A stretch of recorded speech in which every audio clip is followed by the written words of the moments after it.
The transition to senior living can be costly. As a lot of you know, there are contracts to read and checks to write.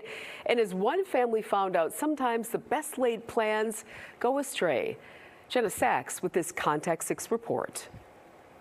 I said, there's no option. You guys, we have to do this. It took some convincing for Robert and Rena Martin to finally move into a life plan community in 2008. My parents kept saying, no, no, no. But then my mom broke both of her legs, and my dad was in early stage dementia. Sometimes called continuing care, a life plan community offers independent living, but also higher levels of care, all on one campus.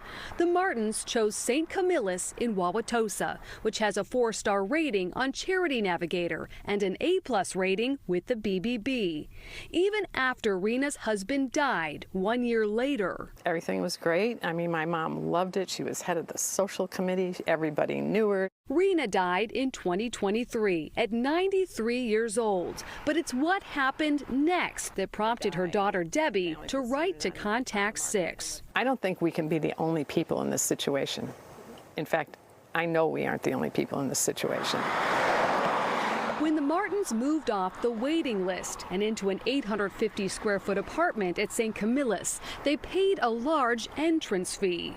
They thought it would be refunded after their deaths. 2.5 years later, they have $200,000. It's our money. My parents paid that money with the idea it would go to us, to the kids. This is the Martins' contract with St. Camillus.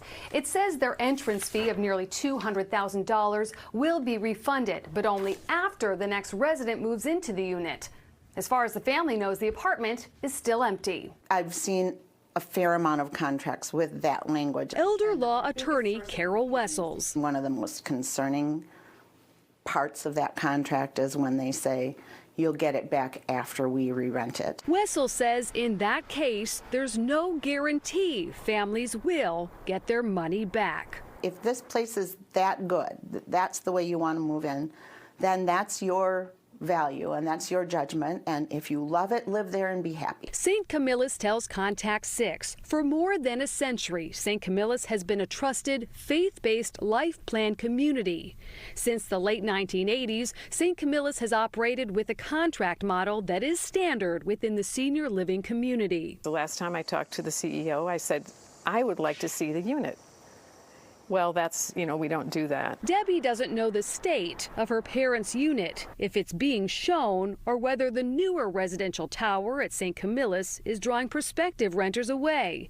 But she wants other families to know the risks. Have somebody else look at that contract and go into it with your eyes wide open, because it could happen to anybody. The membership association Leading Age Wisconsin tells us that most life plan communities do require an entrance fee. It says those fees support housing, amenities, staffing, social and education activities, and healthcare services. I'm Jenna Sachs, Contact 6.